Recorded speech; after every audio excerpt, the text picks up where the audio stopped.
പരമായി ഞാൻ നേരുന്നു എന്ന് പറഞ്ഞാണ് ഞങ്ങൾ പിരിഞ്ഞത്. നമുക്കെടുക്കാം തിരുവെഴുത്തിലെ ഒരു ഭാഗം, ഉൽപ്പത്തി പുസ്തകം 45-ാം അധ്യായത്തിൻ്റെ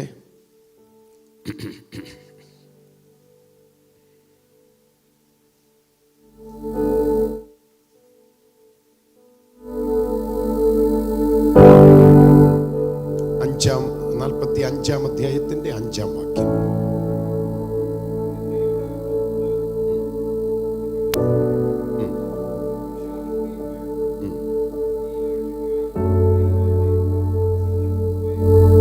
ആ പദം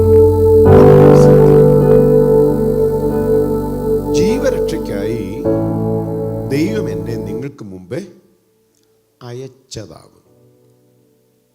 ദൈവം എന്നെ അയച്ചതാകും. ഇനി 7-ാം വാക്യം.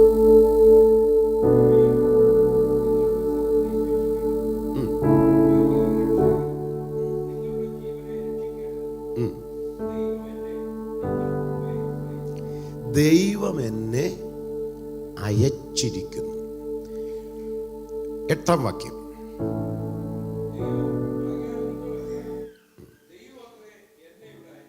മതി.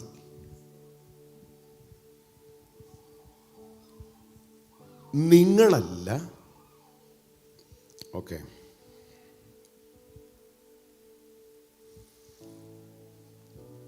ആവർത്തിച്ചിട്ടുള്ള 3 പദം. എല്ലാവരും ഈ വചനം ഒന്ന് ശ്രദ്ധിക്കണം. ബൈബിളിലേക്ക് നിങ്ങൾ നോക്കിയില്ലെങ്കിലും കുഴപ്പമില്ല. ഈ 3 പദം, ആവർത്തിച്ചിട്ടുള്ള ഈ 3 പദം, ദൈവം എന്നെ അയച്ചതാണ്. മിസ്രയീമിൽ നിന്നുകൊണ്ടാണ് യോസേഫ് ഇത് പറയുന്നത്. യോസേഫിനെ കുറിച്ച് ധാരാളം പ്രസംഗങ്ങൾ നമ്മൾ കേട്ടിട്ടുണ്ട്. ഞാൻ യോസേഫ് എന്ന വ്യക്തിയിലൂന്നി നിന്നുകൊണ്ട് ഒരു മുഴുനീള സന്ദേശം ഇന്ന് വരെ പ്രസംഗിച്ചിട്ടില്ല. ഏതെങ്കിലും ദൈവവചന ഭാഗങ്ങൾ സമർത്ഥിക്കേണ്ടതിലേക്കോ തെളിയിക്കേണ്ടതിലേക്കോ യോസേഫിനെ കുറിച്ച് പരാമർശിച്ചിട്ടുണ്ടെന്നുള്ളതല്ലാതെ യോസേഫ് എന്ന വ്യക്തിയിൽ നിന്നുകൊണ്ട് ഒരു സന്ദേശം ഞാൻ പങ്കുവച്ചിട്ടില്ല. എന്നാൽ ഞാൻ പറഞ്ഞല്ലോ, ഈ വയലൻസ് എന്ന പദം വേദപുസ്തകവുമായി ബന്ധിപ്പിക്കാൻ ആഗ്രഹിച്ചപ്പോൾ എൻ്റെ മനസ്സിൽ വന്ന വ്യക്തി യോസേഫാണ്. യോസേഫ് 3 സ്ഥലത്ത് പറയുന്നത് എന്നെ മിസ്രയീമിലേക്ക് അയച്ചത് ദൈവമാണ്.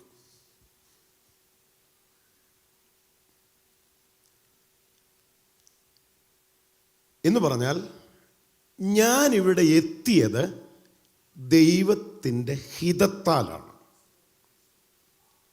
ഈ വാക്കുകളൊന്നും മിസ് ചെയ്യരുത്. ഞാനിപ്പോൾ നിൽക്കുന്നതും ദൈവഹിതത്തിനകത്താണ്. അപ്പോൾ ഞാൻ മിസ്രയീമിൽ വന്നത് ദൈവഹിതമാണ്. എന്നെ ദൈവമാണ് ഇവിടേക്ക് അയച്ചത്.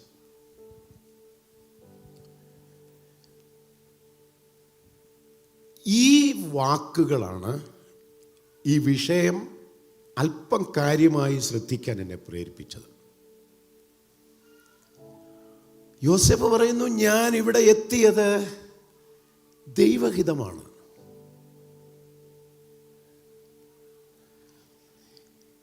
സഹോദരന്മാർ യോസേഫിനോട് അസൂയപ്പെട്ടു എന്ന് എഴുതിയിട്ടുണ്ട്.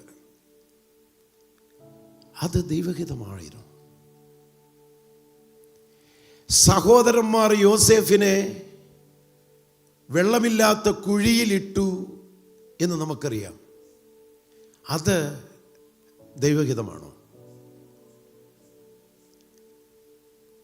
യോസേഫ് ദോദാനിൽ ഇസ്മായേലിയ കച്ചവടക്കാരുടെ മുൻപിൽ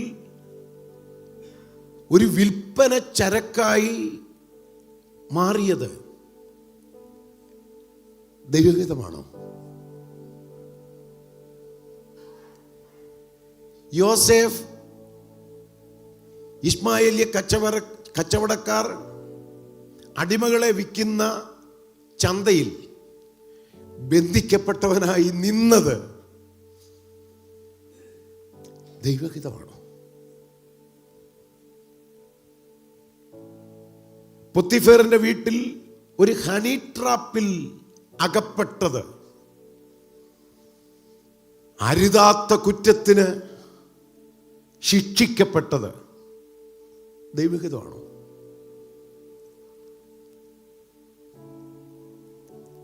കാരാഗ്രഹത്തിൽ ഒരപരാധിയെപ്പോലെ കഴിയേണ്ടി വന്നത് ദൈവഹിതമാണോ?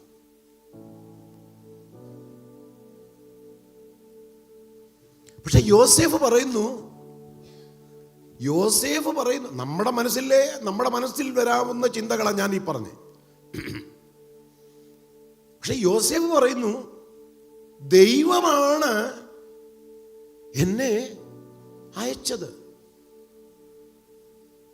അപ്പൊ ദൈവം അയച്ചു എന്ന് അവകാശപ്പെടുന്ന യോസേഫ് കടന്നു വന്ന കനൽ വഴികളെ കുറിച്ച് നമ്മൾ ചിന്തിക്കുമ്പോൾ നമ്മൾ എന്ത് സമ്മതിക്കേണ്ടി വരുന്നു?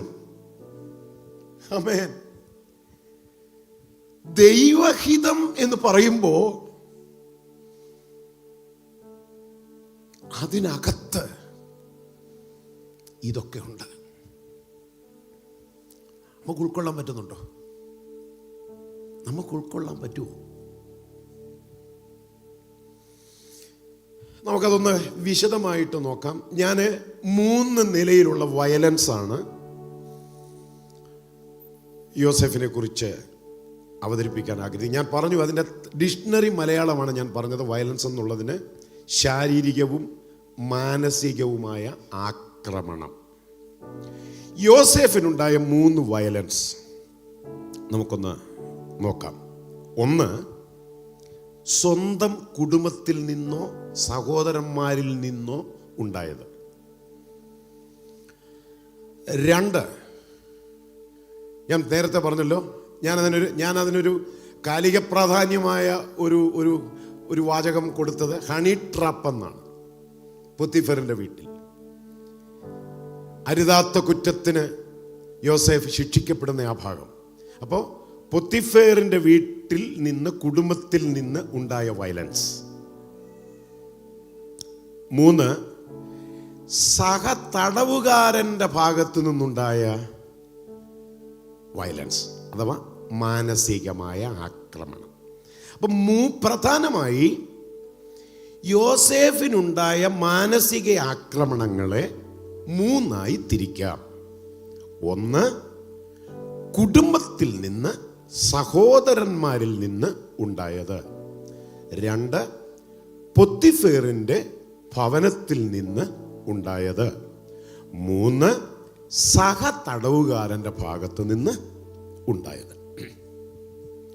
നമുക്ക് 1-ാം ഭാഗം ഒന്ന് ചിന്തിക്കാം.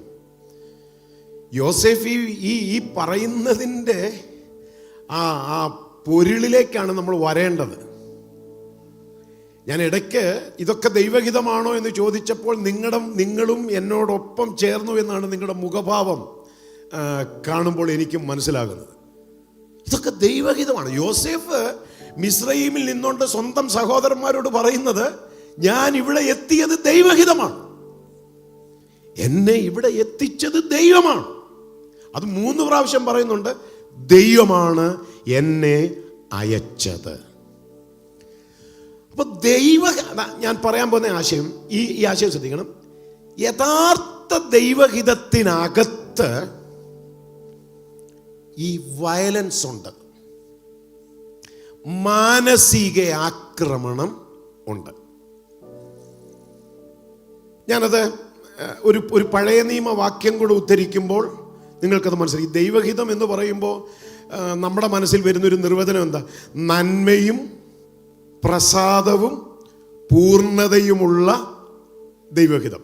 അപ്പൊ ദൈവഹിതം എന്ന് പറയുമ്പോൾ നമ്മുടെയൊക്കെ മനസ്സിൽ വരുന്നത് അതിനകത്ത് നന്മ മാത്രമായിരിക്കുമെന്നുള്ള ചിന്തയാണ്.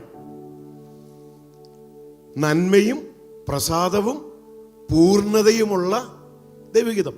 ശ്ലീഹ പൗലോസ് ദൈവഹിതത്തിന് നൽകിയ നിർവചനം അതാണ്. എന്ന് പറഞ്ഞാൽ യഥാർത്ഥ ദൈവഹിതത്തിനകത്ത് എന്തൊക്കെയുണ്ട്? നന്മയുണ്ട്, പ്രസാദമുണ്ട്, പൂർണ്ണതയുണ്ട്. അപ്പൊ പൗലോസിന്റെ വീക്ഷണത്തിൽ അതാണ് ദൈവഹിതം. പക്ഷേ യോസേഫിന്റെ വാക്കുകൾ നമ്മൾ പഠിക്കുമ്പോൾ നമ്മുടെ മനസ്സിൽ ഒരുപാട് ചോദ്യങ്ങളാണ് വരുന്നത്. അപ്പൊ യഥാർത്ഥ ദൈവഹിതത്തിനകത്ത് നന്മ മാത്രമല്ല, വയലൻസ് ഉണ്ട്. അതാ ഞാൻ പറഞ്ഞ, ഞാൻ ആ വാക്യം പറയാം. 53-ാം അധ്യായം യെശയ്യാ പ്രവചനത്തിൽ വായിക്കണ്ട, ഇങ്ങനെ ഒരു വാക്യമുണ്ട്: അവനെ തകർത്ത് കളവാൻ യഹോവയ്ക്ക് ഇഷ്ടം തോന്നി. ശ്രദ്ധിക്കണം, ദൈവത്തിന് ഹിതം തോന്നി, ദൈവത്തിന് ഇഷ്ടം തോന്നി. എന്ത്? അവനെ തകർത്ത് കളവാൻ. അപ്പോ തകർക്കുക എന്നൊരിഷ്ടം ദൈവത്തിനുണ്ടെന്നല്ലേ ആ വാക്യം നമ്മെ പഠിപ്പിക്കുന്നത്? ഒന്നുകൂടെ പറഞ്ഞാൽ, മനസ്സിലാകത്തക്ക നിലയിൽ പറഞ്ഞാൽ, ദൈവത്തിൻ്റെ ഹിതത്തിനകത്ത് തകർക്കപ്പെടലുണ്ട്. മാനസികമായോ ശാരീരികമായോ തകർച്ചകളിലൂടെ കടന്നു പോകുന്ന ദൈവമക്കളോട് ഈ വചനത്തിലൂടെ ഞാനൊരു ദൂത് പറയാം. ആ വാക്യത്തിൻ്റെ അർത്ഥം, യഥാർത്ഥ ദൈവഹിതത്തിനകത്ത് തകർക്കപ്പെടലുകളുണ്ട്. ആമേൻ. തകർക്കപ്പെടലുള്ള ദൈവമക്കളെ, നിങ്ങൾക്ക് സങ്കോചം കൂടാതെ ഹൃദയത്തിൽ ഉറയ്ക്കാൻ കഴിയണം. എനിക്കൊരു തകർച്ച ഇപ്പോഴുണ്ടെങ്കിൽ ഞാൻ എവിടെ നിൽക്കുന്നു? ഞാൻ ദൈവഹിതത്തിനകത്ത് നിൽക്കുന്നു. ഞാൻ ഈ സന്ദേശം ഇങ്ങനെ പറയാൻ കാര്യം എന്നറിയോ? എന്ത് തകർച്ചയും എന്ത് കേസും വന്നാൽ നമ്മുടെയൊക്കെ ചിന്ത പൊതുവെ പോകുന്നത് പിശാചിലേക്കാണ്. നമ്മുടെ ആളുകൾക്ക് ആകെയുള്ള ഒരു സൊല്യൂഷൻ എന്ന് പറയുന്ന, ഒരു പ്രശ്നം ഉണ്ടായാൽ അതിനാകെ ആദ്യം കണ്ടുപിടിക്കുന്നത് പിശാചാണ് ഇതിൻ്റെ എല്ലാം പിൻപിൽ എന്നുള്ളൊരു വാദം. പിശാച് പ്രതിസന്ധികളുടെ പിൻപിൽ നിൽക്കത്തില്ല എന്ന് ഞാൻ പറയുന്നില്ല. ഇപ്പൊ ഇയ്യോബുമായി ബന്ധപ്പെട്ട ഇയ്യോബിനുണ്ടായ പ്രശ്നങ്ങളുടെ ഒക്കെ പിൻപിൽ ആരായിരുന്നു? പിശാചായിരുന്നു. പിശാച് നിൽക്കത്തില്ല എന്ന് ഞാൻ പറയുന്നില്ല. പക്ഷെ എല്ലാ വേദഭാഗങ്ങളെയും എല്ലാ വേദപുസ്തക ചിന്തകളെയും പിശാചുമായി കൂട്ടിക്കെട്ടാനുള്ള ഇന്നത്തെ അപകടകരമായ ശ്രമം വിശ്വാസികളിൽ അസ്വസ്ഥതയുണ്ടാക്കിയിട്ടുണ്ട്. അതുകൊണ്ട് അതൊന്ന് മറന്നിട്ട് ഈ വചനത്തിന്റെ ഉൾപ്പൊരുളിലേക്കൊന്ന് വന്നേ. യഥാർത്ഥ ദൈവഹിതത്തിനകത്ത് തകർക്കപ്പെടലുകളുണ്ട്. സ്തോത്രം. അപ്പൊ യോസേഫിനുണ്ടായ ആദ്യത്തെ മാനസിക ആക്രമണം സ്വന്തം കുടുംബത്തിൽ നിന്നാണ്, സഹോദരന്മാരിൽ നിന്നാണ്. നമുക്ക് ആ ഭാഗം ഒന്ന് നോക്കാം. റെഫറൻസ് ഒന്ന് ശ്രദ്ധിക്കാം. 37-ാം അധ്യായത്തിൻ്റെ 4-5 ബൈബിളൊക്കെ ഉള്ളവർ ഈ വചനമൊക്കെ തുറന്ന് ഒന്ന് നോക്കുന്നത് നല്ലതാണ്. ഇത് മുഴുവൻ ഇന്ന് സംസാരിക്കാൻ കഴിയുമെന്ന് എനിക്കറിയത്തില്ല. 37-ന്റെ 4-5 വായിച്ചേ.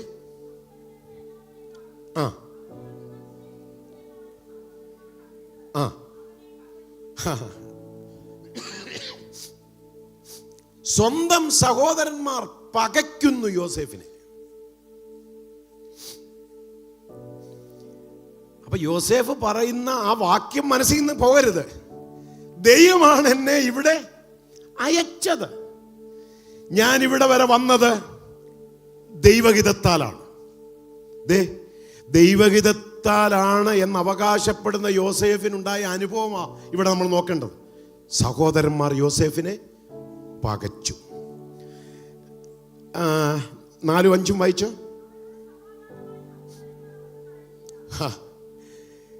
യോസേഫിനോട് ഈ സഹോദരന്മാർക്ക് സമാധാനമായി സംസാരിക്കാൻ കഴിഞ്ഞില്ല. അതിന് കാരണം നമുക്കെല്ലാവർക്കും അറിയാം.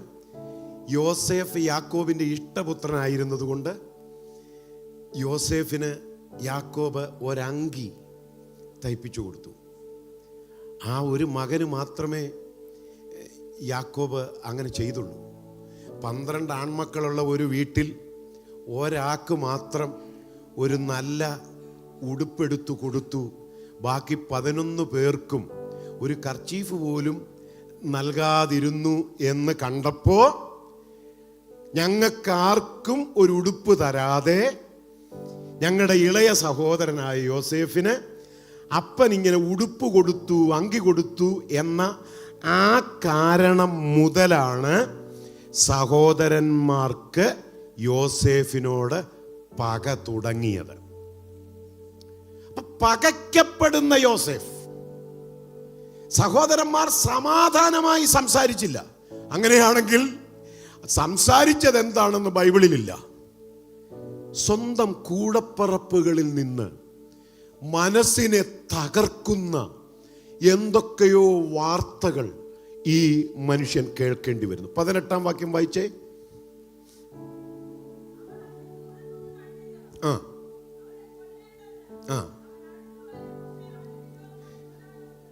കണ്ടോ?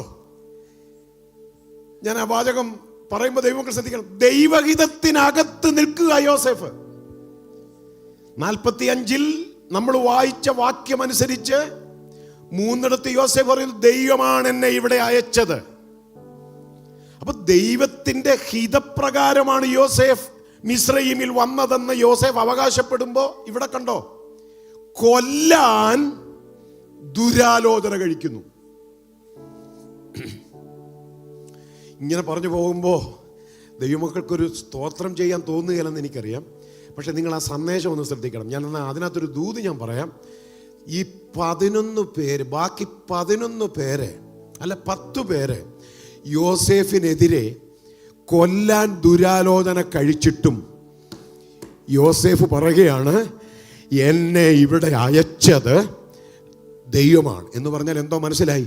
കൊല്ലാൻ കരുക്കൾ നീക്കിയ സഹോദരന്മാരുടെ മുൻപിൽ മരണത്തിന് വിട്ടുകൊടുക്കാതെ, അതാ അതിനകത്ത് ദൂത് എന്ന് പറഞ്ഞാൽ ദൈവഹിതത്തിനകത്ത് നിൽക്കുന്ന ഭക്തനെ കൊല്ലാൻ എന്ന് പറയാൻ ദൈവഹിതത്തിന്റെ പൂർണ്ണതയിലേക്ക് യോസേഫ് എത്തുന്നതിന് മുൻപേ തന്നെ അവസാനിപ്പിച്ച് കളയാൻ സ്വന്തം കുടുംബത്തിൽ നിന്നുണ്ടായ പോരിനെ ദൈവം തകർത്തു എന്ന് പറയുമ്പോ, തകർച്ചകളിലൂടെ കടന്നു പോകുന്ന ദൈവമക്കളെ, ഒരു പോരുകളും നമ്മെ തകർക്കത്തില്ല. പോരിനെ തകർത്ത് ദൈവം നമുക്ക് വിജയവും വിടുതലും നൽകുന്ന ദൈവമാണ്. 23-ാം വാക്യം. അതെ, 23-ാം വാക്യം.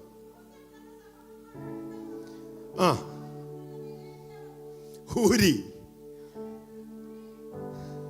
മതി. ഈ യോസേഫ പറയുന്ന ദൈവം എന്നെ അയച്ചെന്ന്. എനിക്ക് ആ വാക്കുകൾ, ഉടുപ്പൂരി ഒരാളിൻ്റെ അങ്കി ഊരുക എന്ന് പറഞ്ഞാൽ അതെന്തിനാ കാണിക്കുന്നറിയാം? അപമാനത്തെയാ. ഇത്രയും പേര് നിന്നോണ്ട് അപ്പൻ്റെ ഇഷ്ടപുത്രനായ യോസേഫിന് അപ്പൻ കൊടുത്ത ഉടുപ്പ്, ആ അങ്കി അവർ ഊരി എന്ന് പറയുമ്പോ പരസ്യമായി യോസേഫിനെ അപമാനിക്കുകയാണ്. അപ്പൊ ദൈവഹിതത്തിനകത്ത് അപമാനമുണ്ട്, പകയുണ്ട്, കൊന്നുകളയാനുള്ള ദുരാലോചനയുണ്ട്, അപമാനമുണ്ട്. അടുത്തതെന്താ? അവനെ എനിക്ക് ആ പദം കുഴിയിൽ ഇറക്കി എന്നൊക്കെ പറഞ്ഞാൽ നമുക്ക് അത് സഹിക്കാവുന്നൊരു പദമാണ്. പക്ഷെ നിങ്ങൾ ആ പദം കണ്ടോ? കുഴിയിൽ ഇട്ടു. കരുണയില്ലാതെ, ദയയില്ലാതെ കുഴിയിൽ ഇട്ടു. ഒരു കല്ലൊക്കെ ആണെങ്കിൽ ഇട്ടു എന്ന് പറഞ്ഞാൽ നമുക്ക് മനസ്സിലാവും. പക്ഷെ ജീവനുള്ള ഒരു മനുഷ്യദേഹിയെ കുഴിയിലിട്ടു എന്ന് പറയുമ്പോൾ, എന്ന് പറഞ്ഞാൽ ആ വീഴ്ചയിലൂടെ തീരുന്നെങ്കിൽ തീരട്ടെ എന്നാണ് സഹോദരന്മാർ ഇച്ഛിച്ചത്. അതുകൊണ്ടാണ് ഞാൻ ആ പദത്തെ അങ്ങനെ വ്യാഖ്യാനിക്കുന്നത്. ഇട്ടു എന്ന പദത്തിൻ്റെ അർത്ഥം ഇത് തന്നെയാണ്. ഞങ്ങൾ ഈ കുഴിയിലേക്ക് ഇവനെ ഇടുമ്പോൾ എവിടെയെങ്കിലും തലമുട്ടിയോ കാലുമുട്ടിയോ മർമ്മസ്ഥാനത്ത് തട്ടിയോ ഇല്ലാതാകുന്നെങ്കിൽ ഇല്ലാതെ ആകട്ടെ എന്നാണ് അവർ ആശിച്ചത്. ആമേൻ. ദൈവമൊക്കെ മനസ്സിലാകുന്നു. കുഴിയിലിട്ടു. ഞാൻ യോസേഫിനോട് ചോദിച്ചു, ഈ വചനം പഠിച്ചപ്പോ താങ്കൾ എന്താ പറയുന്നത്? ഇതൊക്കെ ദൈവഹിതമാണോ? ആമേൻ.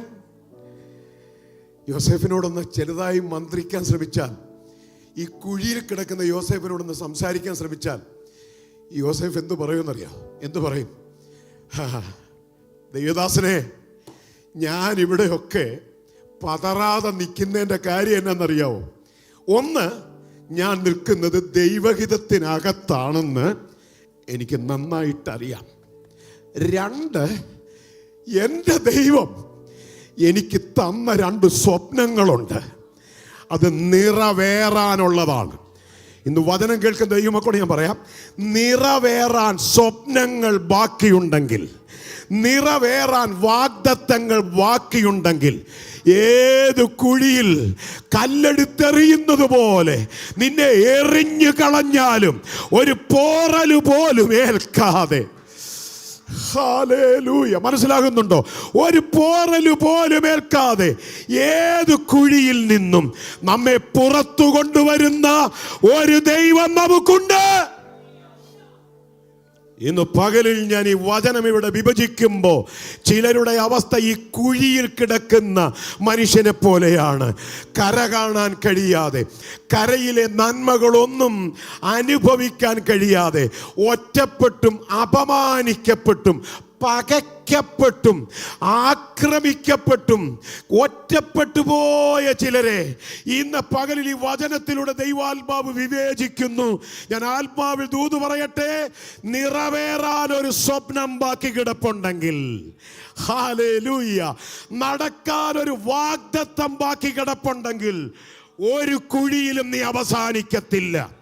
ആമേൻ. ആ കുഴിയിൽ നിന്ന് പൊക്കി എടുക്കുന്നവന്റെ കരം ഇന്നത്തെ സഭായോഗത്തിൽ ചലിക്കുന്നുണ്ട്. അത് ചിലരുടെ മേൽ വിടുതലായി വെളിപ്പെടട്ടെ. ചിലർ കുഴിക്കകത്തു നിന്ന് പുറത്തേക്ക് വരട്ടെ.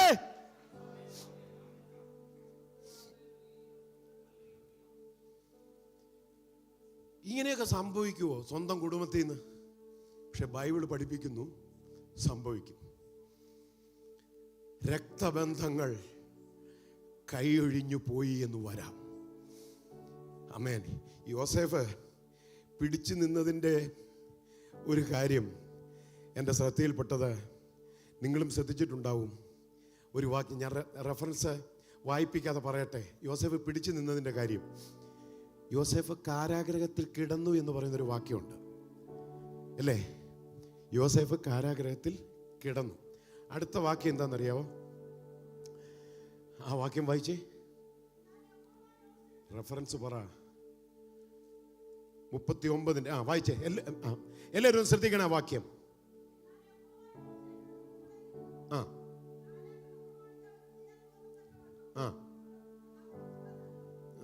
അല്ല, 22 വാക്യം വായിച്ചേ. 39:22. കാരാഗ്രഹത്തിലെ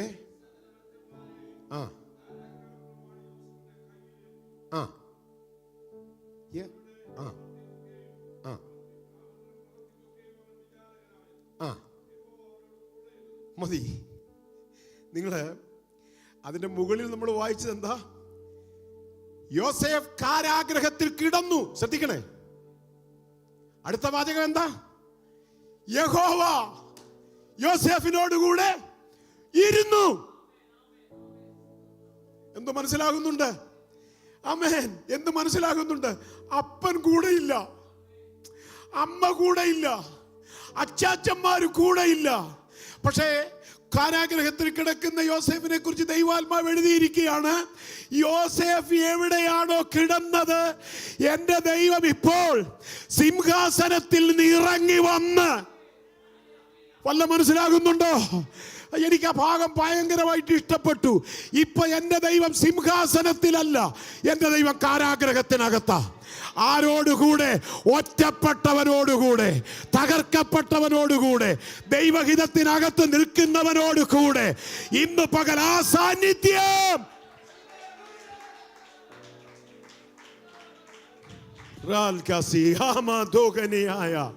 ആമേൻ.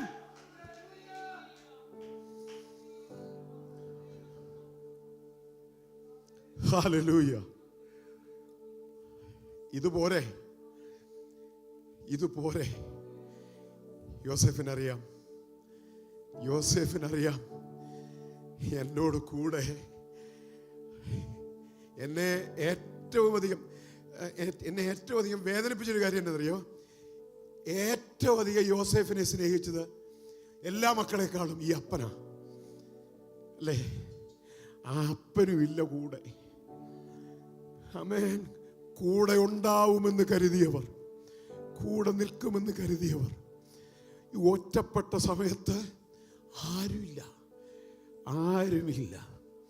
ഹല്ലേലൂയ. ആ മനസ്സ് എത്രമാത്രം തകർക്കപ്പെട്ടിട്ടുണ്ടാവും. ആ മനുഷ്യനാണ് മിസ്രയീമിൽ നിന്നുകൊണ്ട് സഹോദരന്മാരോട് പറയുന്നത്, ഞാൻ ഇവിടെ എത്തിയത് ദൈവഹിതത്താലാണ്. ഹല്ലേലൂയ. അപ്പനും അമ്മയും വീടും ധനങ്ങളും വസ്തു സുഖങ്ങളും കർത്താവത്രേ. ആ പഴയ പാട്ട് ഹൃദയത്തിൽ നിന്ന് പാടേണ്ട പാട്ടുകളാണ്, വെറുതെ വാ കൊണ്ട് പാടേണ്ട പാട്ടുകളല്ല.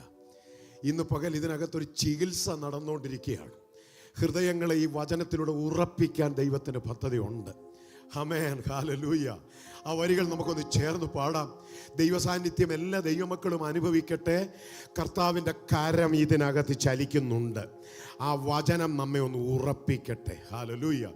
അപ്പനും അമ്മയും വീടും ധനങ്ങളും വസ്തു സുഖങ്ങളും കർത്താവത്രേ. അപ്പനും അമ്മയും വീടും ധനങ്ങളും വസ്തു സുഖങ്ങളും കർത്താവത്രേ. പൈതൽ പ്രായം മുതൽ ഇന്നേ വരെ എന്നെ പോറ്റി പുലർത്തിയ ദൈവം മതി. പൈതൽ പ്രായം മുതൽ ഇന്നേ വരെ എന്നെ പോറ്റി പുലർത്തിയ ദൈവം മതി. എൻ്റെ ദൈവം സ്വർഗസിംഹാസനം തന്നിലെന്നിൽ കനിഞ്ഞെന്നെ ഓർത്തിടുന്നു. എൻ്റെ ദൈവം സ്വർഗസിംഹാസനം തന്നിലെന്നിൽ കനിഞ്ഞെന്നെ ഓർത്തിടുന്നു. അപ്പനും അമ്മയും വീടും ധനങ്ങളും വസ്തു സുഖങ്ങളും കർത്താവത്രേ. അപ്പനും അമ്മയും വീടും ധനങ്ങളും വസ്തു. കരങ്ങളടിച്ച് പാടിക്കാട്ടെ, കരങ്ങളടിച്ച്. ഓ കർത്താവത്രേ. പൈതൽ പ്രായം മുതൽ ഇന്നേ വരെ എന്നെ പോറ്റി എനിക്ക് ദൈവം മതി, എന്നെ പോറ്റി പുലർത്തിയ ദൈവം മതി. ഓ പൈതൽ പ്രായം മുതൽ ഇന്നേ വരെ എന്നെ പോറ്റി പുലർത്തിയ ദൈവം മതി. എന്റെ ദൈവം സ്വർഗസിംഹാസനം തന്നിലെന്നിൽ കനിഞ്ഞെന്നെ ഓർത്തിടുന്നു. എന്റെ ദൈവം സ്വർഗസിംഹാസനം തന്നിലെന്നിൽ കനിഞ്ഞെന്നെ ഓർത്തിടുന്നു. ഓ എന്റെ ദൈവം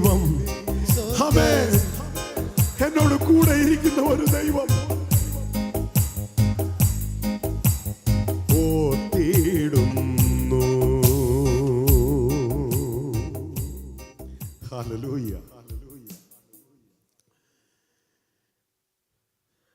സ്വന്തം സഹോദരന്മാരിൽ നിന്നുണ്ടായ വയലൻസ് അഥവാ മാനസിക ആക്രമണം. ഒരു വാചകം പറഞ്ഞ് ഞാൻ അടുത്ത ഭാഗത്തേക്ക് ഒന്ന് ഓടി വരട്ടെ. യോസേഫ് അതിൽ നിന്ന് പുറത്തു വന്നു. ആമേൻ. ഞാൻ അത് ആവർത്തിച്ച് പറയുന്നു. യോസേഫ് അനുഭവിച്ച ആ കടുത്ത പ്രതിസന്ധിയിൽ നിന്ന് ഒരു പോറല് പോലും ഏൽക്കാതെ പുറത്തു വന്നു. ആമേൻ. പുറത്തു വന്നവരായി ഇതിനകത്തിരിക്കുന്നത്. ഞാൻ എൻ്റെ അനുഭവത്തിൽ നിന്നൂടെ പറയാം. ഞാനിങ്ങനെ പുറത്തു വരുമെന്ന് കരുതിയതല്ല. നോ. 12 ദിവസത്തേനാണ് ഞാൻ ഖത്തറിൽ പോയത്. 11 യോഗങ്ങളിൽ ഞാൻ പ്രസംഗിച്ചു. 11 യോഗങ്ങളിൽ. ഒരു വെള്ളിയാഴ്ച പകല് 4 സഭായോഗത്തിൽ ഞാൻ പ്രസംഗിച്ചു. ഒരു വെള്ളിയാഴ്ച പകല്. അന്ന് വൈകിട്ട് ഞാൻ എൻ്റെ കർത്താവിനോട് പറഞ്ഞു, എനിക്ക് പ്രസംഗിച്ചുകൊണ്ട് നിൽക്കുമ്പോൾ മരിക്കണം, എനിക്ക് കിടന്നു മരിക്കണ്ട. അന്ത്യശ്വാസം വലിച്ച ആളുകൾ ഇങ്ങനെ നിന്ന് കഷ്ടപ്പെട്ട് ദിവസങ്ങളോളം ഓക്സിജന്റെ സഹായത്തിനോ, എനിക്ക് പ്രസംഗിച്ച് മരിക്കണം. അപ്പോൾ ഞങ്ങളുടെ മേഴ്സിയുടെ കസിൻ ബ്ലസൻ എന്നോട് ഞാൻ ഈ വാക്ക് പറഞ്ഞ് ഞാൻ ഇത് കർത്താവിനോട് പറഞ്ഞ ശേഷം ഞാൻ ബ്ലസനുമായി സംസാരിച്ചു. ബ്ലസൻ എന്നോട് പറഞ്ഞു, വായിച്ചാൽ നല്ലപോലെ ക്ഷീണിച്ചിട്ടുണ്ട്. കാരണം 4 യോഗത്തിനാണ് പ്രസംഗിച്ചത്, 4 മണിക്കൂർ. ഈ 3 വർഷത്തെ ട്രീറ്റ്മെൻറ്റിനിടയിൽ ഞാൻ ഇന്ന് വരെ ചെയ്യാത്തൊരു സാഹസികതയാണ്. അവസാനത്തെ സഭായോഗത്തിൽ ഞാൻ കയറുമ്പോൾ നമ്മുടെ നാട്ടിലെ അവസാനത്തെ സഭായോഗത്തിൽ ഞാൻ കയറുമ്പോൾ നമ്മുടെ നാട്ടിലെ 6 മണിയാണ്, വൈകുന്നേരം 6 മണി. അവിടെ പല ടൈമിലാണ് സഭകളുടെ സഭായോഗം. ആമേൻ. ഞാൻ കയറുമ്പോൾ എൻ്റെ മനസ്സിൽ ചിന്തിച്ചെന്നറിയോ? കാരണം 3 മെസ്സേജ് കഴിഞ്ഞപ്പോൾ തന്നെ ഞാൻ തളർന്നു. എനിക്ക് നിൽക്കാൻ വയ്യ. അതികഠിനമായ ക്ഷീണം എനിക്കുണ്ട്. ക്ഷീണമെന്ന് പറഞ്ഞാൽ കലശലായ ക്ഷീണം.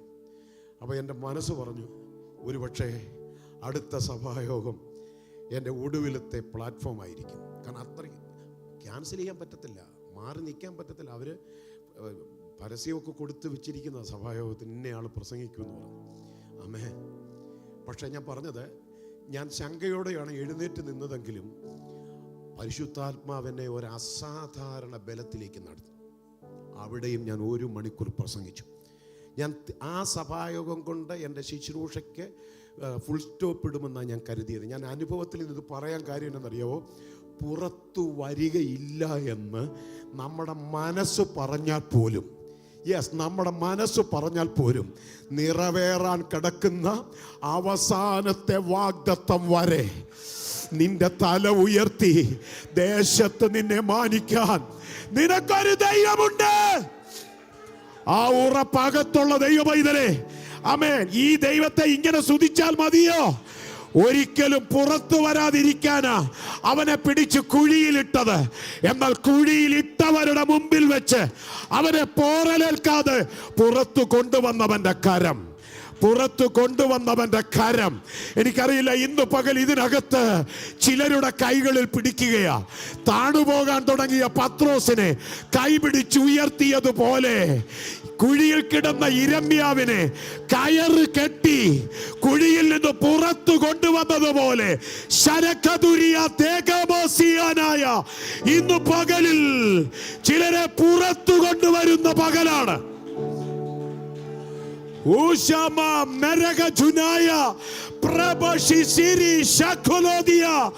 സഹോദര സഹോദരി, അവൻ നമ്മെ പുറത്തു കൊണ്ടുവരുന്ന ദൈവമാണ്.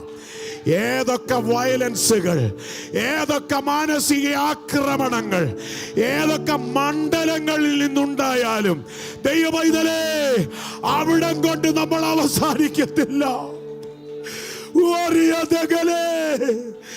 അവിടെ കൊണ്ട് നമ്മൾ അവസാനിക്കത്തില്ല. നീ വെന്റിലേറ്ററിൽ കിടന്നാലും ഓക്സിജന്റെ സഹായത്തോടെ നീ ശ്വസിച്ചാലും നിറവേറാൻ ഒരു വാഗ്ദത്തമുണ്ടെങ്കിൽ അവന്റെ ഹിതത്തിന്റെ പൂർണ്ണതയിൽ എത്തുന്നത് വരെ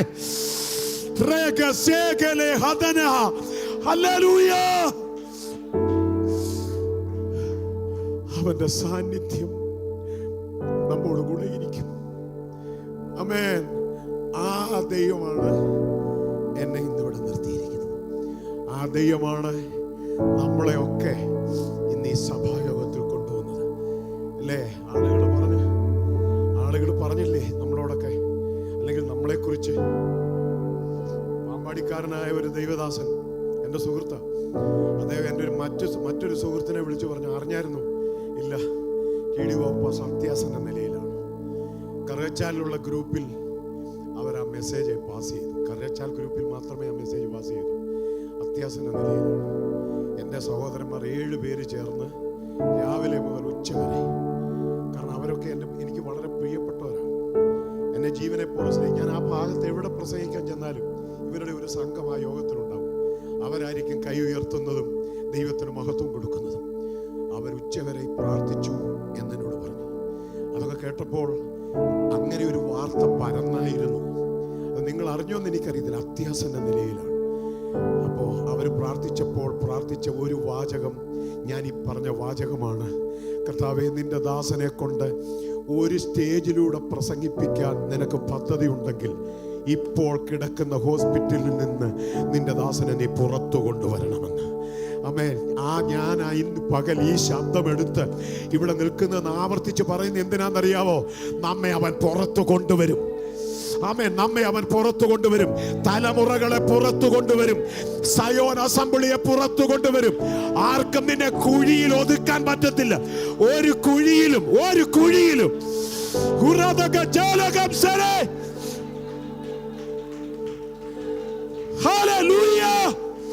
ആ കരം ഇതിനകത്ത് ചലിക്കുന്നുണ്ട് കേട്ടോ.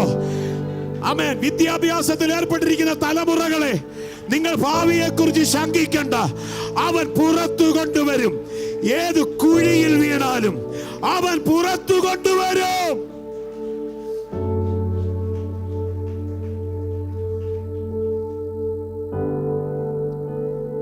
ഞാൻ അടുത്ത ഭാഗത്തേക്ക് പോകുന്നില്ല, കാരണം അടുത്ത ഭാഗത്തേക്ക് പോയാൽ നമുക്ക് ഈ സന്ദേശം ഉപസംഹരിക്കാനായിട്ട് കഴിയത്തില്ല.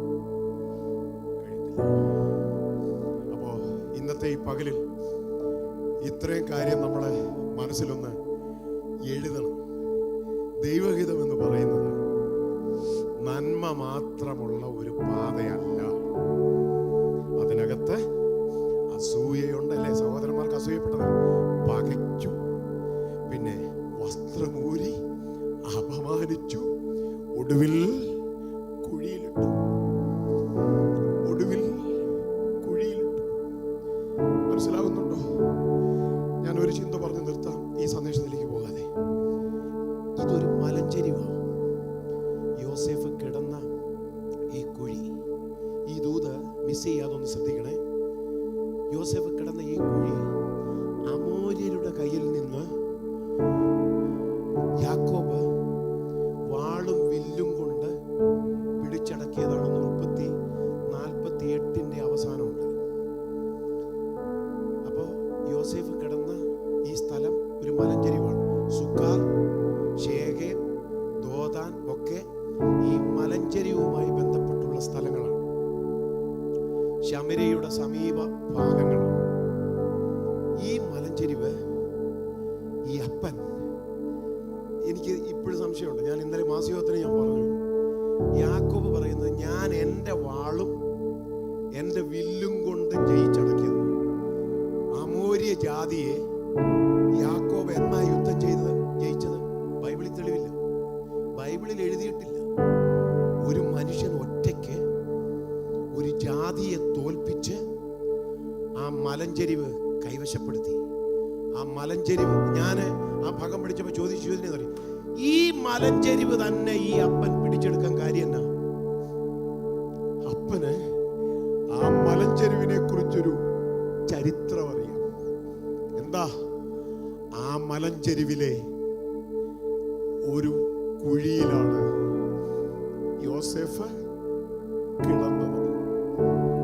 അതുകൊണ്ട് തന്നെ അപ്പൻ അന്നേ തീരുമാനിച്ചു, എന്നെങ്കിലും ഒരിക്കൽ വാള് പിടിക്കാനും വില്ലുപയോഗിക്കാനും എൻ്റെ കരങ്ങൾക്ക് ദൈവം ശക്തി തന്നാൽ ഈ മലഞ്ചെരിവ് ഞാൻ പിടിച്ചടക്കും.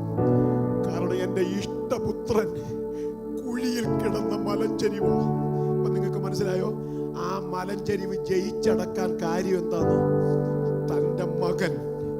തൻ്റെ മകൻ കുഴിയിൽ കിടന്ന മലഞ്ചെരിവ. എന്നിട്ട് 48 എഴുതിയിരിക്കുന്നത് എന്താ? ആ മലഞ്ചെരിവ് സഹോദരന്മാരുടെ ഓഹരിയിൽ കവിഞ്ഞതായി യാക്കോബ് യോസേഫിന് കൊടുത്തെന്ന. ഇപ്പൊ മനസ്സിലാകുന്നുണ്ടോ? ഇപ്പൊ ആ മലഞ്ചെരിവ് ആരുടെ കയ്യിൽ വന്നു? ആദ്യം ആ മലഞ്ചെരിവ് ദാൻ ഗോത്രക്കാരുടെ കയ്യിലായിരുന്നു. അവരുടെ കയ്യിൽ നിന്ന് അവരെ മലമണ്ട കയറ്റിയിട്ട് ആ മലഞ്ചെരിവ് അമോര്യർ അവകാശപ്പെടുത്തി. അമോര്യരുടെ കയ്യിൽ നിന്ന് യാക്കോബ് അത് പിടിച്ചെടുത്തു. യാക്കോബ് അത് യോസേഫിന് എല്ലാ സഹോദരന്മാരുടെയും ഓഹരിയെ കവിഞ്ഞ ഓഹരിയായി ആ മലഞ്ചെരിവ് യോസേഫിന് കൊടുത്തു. അർത്ഥം മനസ്സിലായോ? നീ എവിടെയാണോ കുഴിയിൽ കിടന്നത്, ഏത് മലഞ്ചെരിവിലെ കുഴിയിലാണോ നീ കിടന്നത്, ആ മണ്ണും കുഴിയും ഇപ്പൊ നിന്റെ സ്വന്തമാണ്. വല്ലോ മനസ്സിലാകുന്നുണ്ടോ? അങ്ങനെയാണെങ്കിൽ ആ കൈമാറ്റം കണ്ടോ? ഞാൻ ചിന്തിച്ചിട്ടുണ്ട്, യോസേഫിന് ഈ മലഞ്ചെരിവിന്റെ വല്ല ആവശ്യമുണ്ടോ? യോസേഫിന് മിസ്രയീമിൽ എന്തോ ഇല്ലാത്ത, മിസ്രയീമിലെ രണ്ടാമനാ, സ്വർണ്ണ സരപ്പളി അണിഞ്ഞേക്കുന്നത്, രാജമോതിരമാ, മുദ്രമോതിരമാ കയ്യിലേ ഉള്ളത്. എത്ര ഏക്കർ ഭൂമി വേണമെങ്കിലും യോസേഫിന് മിസ്രയീമിൽ എഴുതിയെടുക്കാം.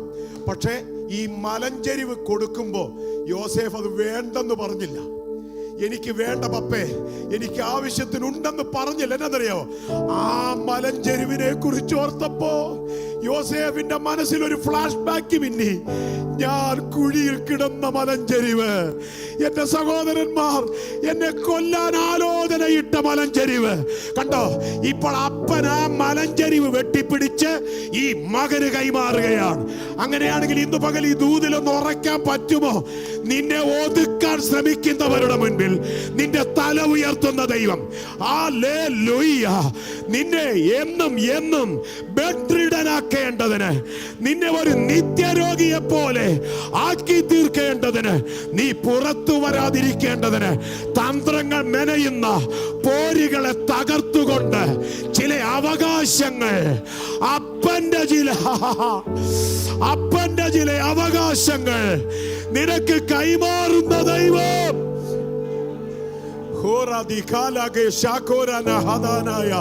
ഒരു നിമിഷം ദൈവമക്കൾ എഴുന്നേറ്റാട്ട്. ദൈവസന്നിധിയിൽ യഥാർത്ഥ ദൈവഹിതത്തിനകത്ത് ഇതൊക്കെ ഉണ്ടെന്ന് പഠിക്കണം. ഇതൊക്കെ ഉണ്ടെന്ന് ഹൃദയത്തെ ധരിപ്പിക്കണം.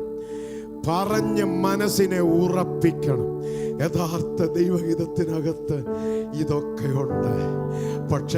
പക്ഷേ അതിൽ നിന്ന്, ആ കുഴിയിൽ നിന്ന്, ആ ദുരാലോചനയിൽ നിന്ന്, ആ അപമാനത്തിൽ നിന്ന്, ആ അസൂയയിൽ നിന്ന് എന്നെ പുറത്തു കൊണ്ടുവരുന്ന ഒരു ദൈവം എനിക്കുണ്ട്.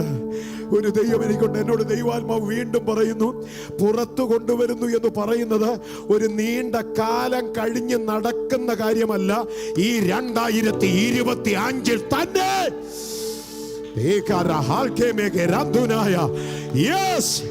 കുറിച്ചു വെച്ചോ.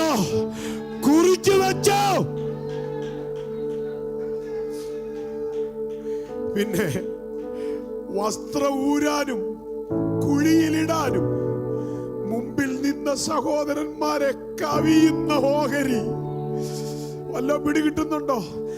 ആർക്കെങ്കിലും എന്തെങ്കിലും മറ്റുള്ളവരെക്കാൾ കവിഞ്ഞത് കിട്ടുന്നുണ്ടെങ്കിൽ കുശുമ്പെടുത്തിട്ടൊന്നും കഥയില്ല. അവരനുഭവിച്ച സങ്കടങ്ങൾ അത്ര വലുതാ. അവർ കടന്നു വന്ന പാതകൾ, യേശുവേ,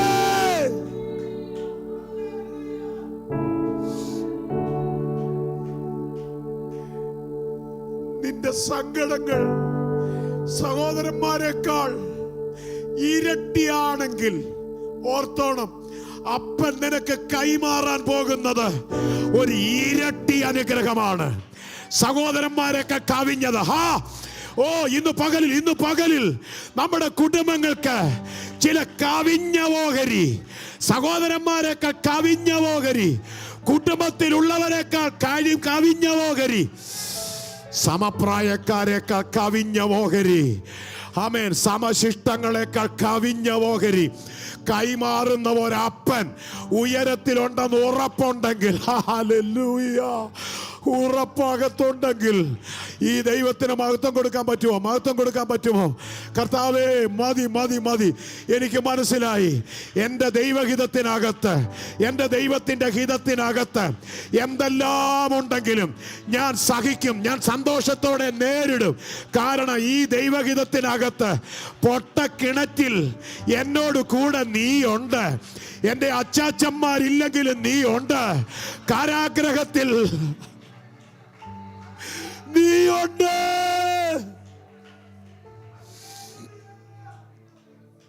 ഹല്ലേലൂയ, ഹല്ലേലൂയ, ഹല്ലേലൂയ.